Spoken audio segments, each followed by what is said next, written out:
राजा का घोड़ा इतना भूखा क्यों? आखिर क्या कारण था कि राजा का घोड़ा बहुत ज्यादा भूखा रहता था? ये एक मोटिवेशनल स्टोरी है और ये मैं आपसे वादा करता हूँ, इस स्टोरी को सुनने के बाद आपकी लाइफ में चेंज जरूर आएगा। Because this is a life changing motivational story. तो इस स्टोरी को आप कंप्लीट सुने और आप कंप्लीट सुनेंगे तभी आपको एक अच्छा संदेश मिलेगा, एक अच्छा मोरल मिलेगा। Let's start, here we go. तो कहानी है एक राजा की। एक बार एक राजा था, उसका एक उसके पास एक सुंदर सा घोड़ा था और वो अपने घोड़े से बहुत ज्यादा प्यार करता था।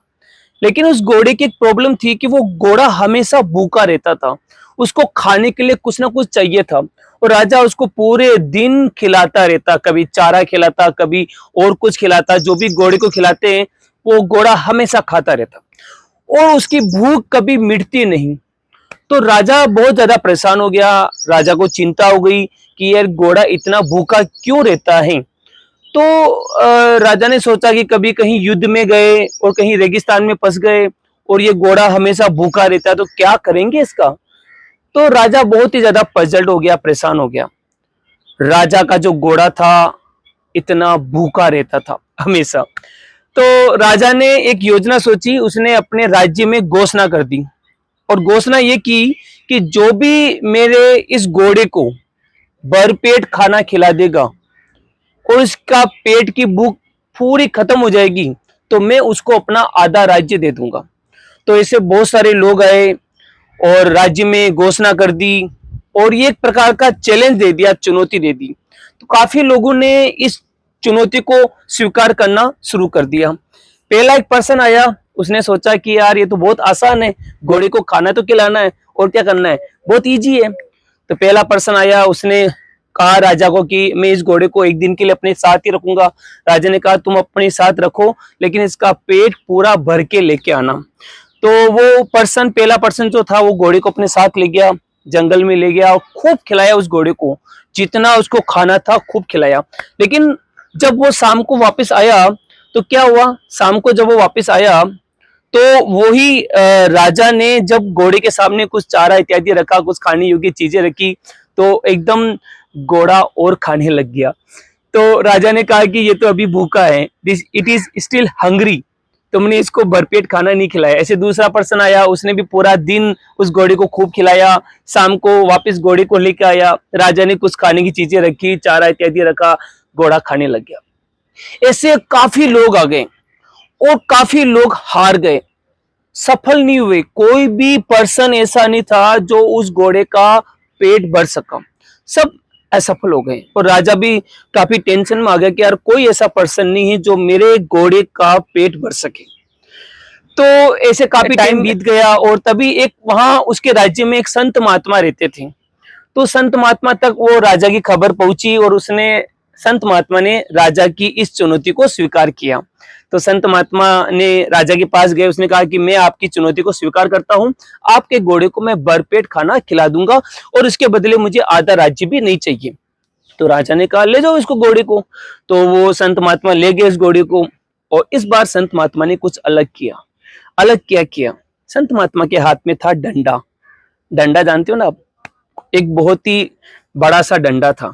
जब भी वह घोड़ा कुछ भी खाने के लिए दौड़ता तो संत महात्मा उसके मुंह पर जोर से मारते, 2-3 मारते। घोड़ा जब भी कुछ खाने के लिए दौड़ता, कुछ भी चारा इत्यादि, तो संत महात्मा उसके मुंह पर जोर से मारते। तो उस घोड़े के दिलो दिमाग में ये बात बैठ गई कि आज कुछ भी नहीं खाना है, क्योंकि आज कुछ भी खाएंगे तो ये संत महात्मा मारेगा बुरी तरह।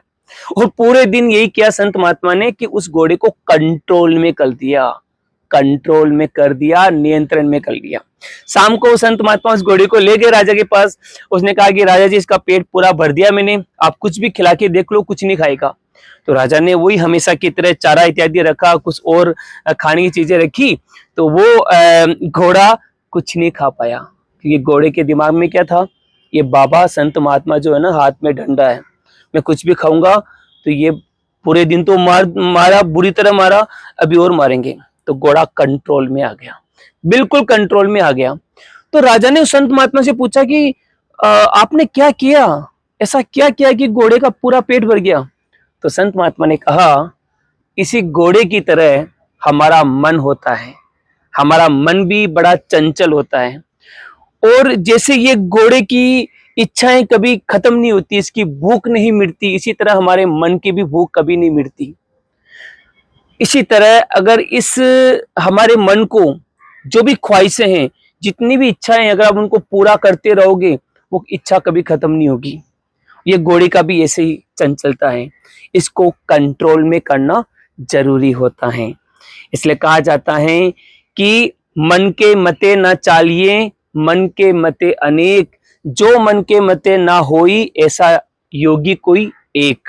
क्योंकि हमारा मन भी घोड़े की तरह ही होता है, भटकता रहता है। कभी मन हमारा कभी दिल्ली, कभी लंदन, कहाँ कहाँ भटकता है। दुनिया में सबसे अगर कोई तेज गति है दुनिया में, वो मन की गति है। तो मेरे प्यारे दोस्तों, क्या आपका भी मन घोड़े की तरह भटकता रहता है? क्या आपका भी मन भूखा रहता है? इच्छाएं रहती हैं, हमेशा इच्छाएं प्रबल रहती हैं और आप उसको भर भर के परेशान हो गए, क्योंकि इच्छाएं कभी खत्म नहीं होती है। तो मेरे प्यारे दोस्तों, ये कहानी हमें संदेश देती है, हमें अपने मन को कंट्रोल में करना चाहिए। अगर हम अपने मन को कंट्रोल में कर लिया तो सब कुछ हम हासिल कर सकते हैं। और ऐसा कहा जाता है, जिस पर्सन ने अपने मन को कंट्रोल में कर लिया, वो विश्व विजेता बन जाता है। तो ये कहानी आपको कैसे लगी? मुझे उम्मीद है ये कहानी आपको बहुत अच्छी लगी होगी। इस कहानी के बारे में आपके विचार क्या हैं, कमेंट्स करके बताएं। राजा का घोड़ा इतना भूखा क्यों? क्योंकि वो घोड़े की जो इच्छाएं थी वो प्रबल थी, वो खत्म नहीं हो रही थी, उसको कंट्रोल में करना जरूरी है। तो आपको भी अपने मन को कंट्रोल में रखना चाहिए। इस वीडियो को लाइक करें, शेयर करें और मेरे चैनल को सब्सक्राइब करें। My best wishes are with you. Keep smiling.